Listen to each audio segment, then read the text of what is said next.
My lords, the gods have revealed themselves and they've brought with them new weapons. Let's get into it. We know about 4 major Shroud patrons already, and one of them is new, the Cradle of Souls, who we discussed last week. The 4 are the Instrument of Desire, who has a boundless urge to possess and indulge, the Composer of Strands, who has a primal connection to the natural world, the Eater of Worlds, who has an unending hunger that cannot be sated, and the newest addition is the Cradle of Souls, a welcoming vessel for communication and exchange.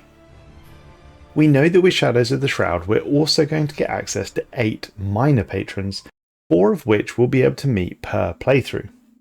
They are the Sculpting Presence, the Sorrowed Entity, the Fathomless Being, the Insurmountable One, a Luxurious Being, an Irenic Entity, an Unyielding One, and a Restless Presence.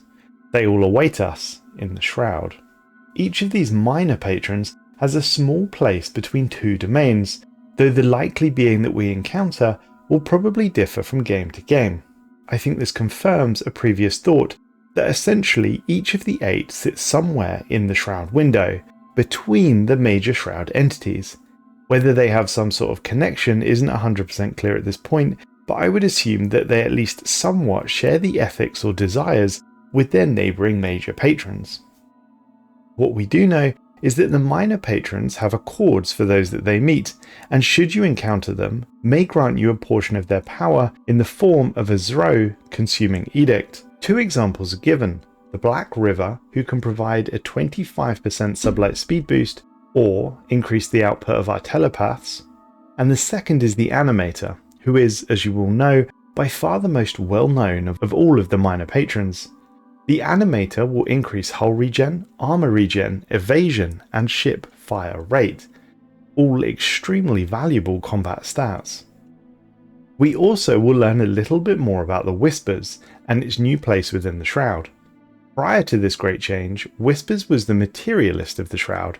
It strongly favoured pacting with materialistic species who had unlocked specific techs or ascensions such as technological ascendancy or enigmatic engineering. Whispers specifically didn't like spiritualists or inward perfectionists. Whispers sought knowledge at the cost of everything else, and it would take scientists and gift them with knowledge they frankly couldn't comprehend, often driving them mad in the process. Now it appears that Whispers has received an upgrade to a greater Shroud patron. It is now on the same level as the end of the cycle. Sadly, they're giving very little away indeed about Whispers.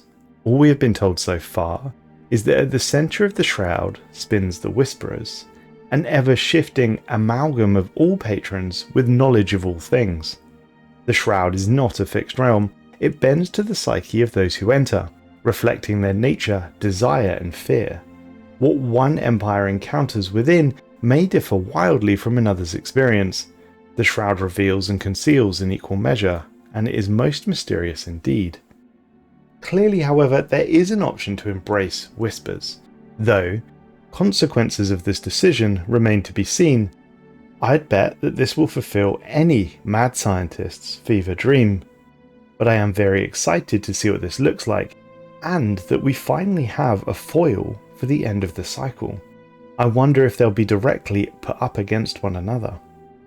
That's all I have for you on the gods, but next week we're going to learn more about the end of the cycle's upgrades. Now on to the Psionic Auras, a new mechanic with Shadows of the Shroud. An empire that has achieved a certain level of accord with the domain will unlock an accord, but also will gain access to the Psychic Auras technology. This will allow some of the Shroud's power to leak back into the physical realm, emitted from where your psionic population is concentrated. These auras will provide passive benefits to you and your allies, but they will hinder your enemies. If you haven't made a covenant with an entity, your aura will reflect the nature of your domain, for which you have the greatest accord, though if you're actively moving around the Shroud, it won't change more than once a month. Upon forming a covenant, or rejecting all covenants to forge your own path, the psionic aura intensification will become available to research.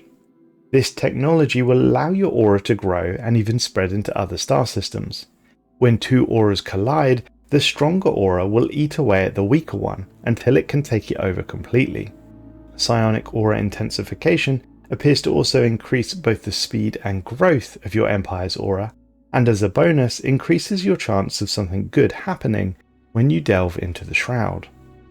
Psionic auras can be seen on the galaxy map in a similar way to how we can view cosmic storms' directions. They also appear to have an intensity rating, and I assume that this is how they compete with one another, and perhaps the greater the intensity, the greater the effect on the target system. The other interesting feature that's been leaked here is the psionic weaponry. Holy Shroud, do we need a meta shakeup? And I wonder if psionic weapons could be the answer. Probably not, as I assume they'll be restricted to psionic empires, but we can dream. We're shown two different weapons, disruptors and neutron launchers, and I assume that these will be additional weapons at a tier above the regular weapons we already have access to. So for disruptors that means a tier 4 disruptor, and for neutron launchers that would mean a tier 3 neutron launcher. This does actually set a really interesting precedent, since synthetics and cybernetics and bios don't get access to any special weapons at all, but apparently psionics do. Personally, I'm really very okay with this. Psionic has always fulfilled the role of small in population, but the best population, rather than some of the other ascensions that can just churn out more and more bodies. Psionics have always been the very best of us. So perhaps what these weapons are designed to do is that they expect psionics to not be able to compete with the insane population growth that we see from some of the other ascensions. So psionics are going to get extra special weapons. If that's the case, it's the sort of balancing I can really get behind. I really like the idea of different ascensions having their own special source of flavour, if you like, that they excel in one thing but are clearly weak in another thing. I think that's fantastic, but it remains to be seen how it will work in the end. Moving on to a new Civic that I get to share with you today, experimental sentencing. And this is really marvellous. If you remember last week we touched on the Savanti and Sovereignty, you'll remember that they rejected the shackles of a covenant and chose to enter the Shroud alone. Well, their neighbours, the Magar, are not quite so lucky. They found themselves in Savantian shackles, as the Savanti took experimental sentencing as their third civic. Judicial processing and the thirst for knowledge share a single solution in this society.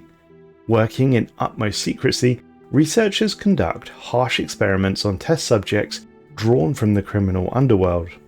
The occasional fatality, well, that's the cost of progress. This civic sounds marvellous. Any empire who takes this civic will gain the ability to access experimental testing. This situation will grant technology insight upon completion. The empire will be able to construct, and will start with, experimental chambers, and all non-machine slaves will get access to the orderly's slave job. On top of this, a new slave army will be unlocked, titled Abominations. The experimentation chambers will provide test subject jobs and experimental engineer jobs. Both of these jobs will produce tech at the cost of consumer goods. Test subjects will die over time, which in turn will increase the rate the situation advances. And we also learn that the experimental testing situation lets you choose a branch of research to focus on, physics, society, or engineering. When completed, it will provide progress on a technology upon completion. Some of the test subjects will die, but it's easy to acquire more, of course. And what's more, slaves set to the orderly's slavery type will assist your researchers if they do not have any other jobs available. This passively will provide a small number of amenities and increase research output. Infinite research with slavery. Just how the Shroud intended. We have a megacorp version as well, which is joyfully awful. This megacorporation is called Judicial R&D. This megacorporation has actioned an exciting initiative to reduce judicial inefficiencies while maximizing scientific innovation. Problematic citizens are reassigned to experimental research projects undergoing rigorous testing to achieve technological breakthroughs. Fatality metrics are maintained with projected expectations. The joys of space capitalism. This Civic to me, and correct me if I'm wrong, feels an awful lot like the synaptic lathe that Cosmogenesis empires get access to. So it's really another wonderful level of dystopia added to the game. Slaves causing you trouble? To the experiment chambers with them. I love it. Finally, we have some wonderful artwork showing off the new Psionic ship set. We have what I believe to be a Juggernaut, a Colossus, a Starbase, and then I think a Titan and a battleship. I'll be back on Thursday with more Stellaris news. Please consider subscribing if you don't want to miss it.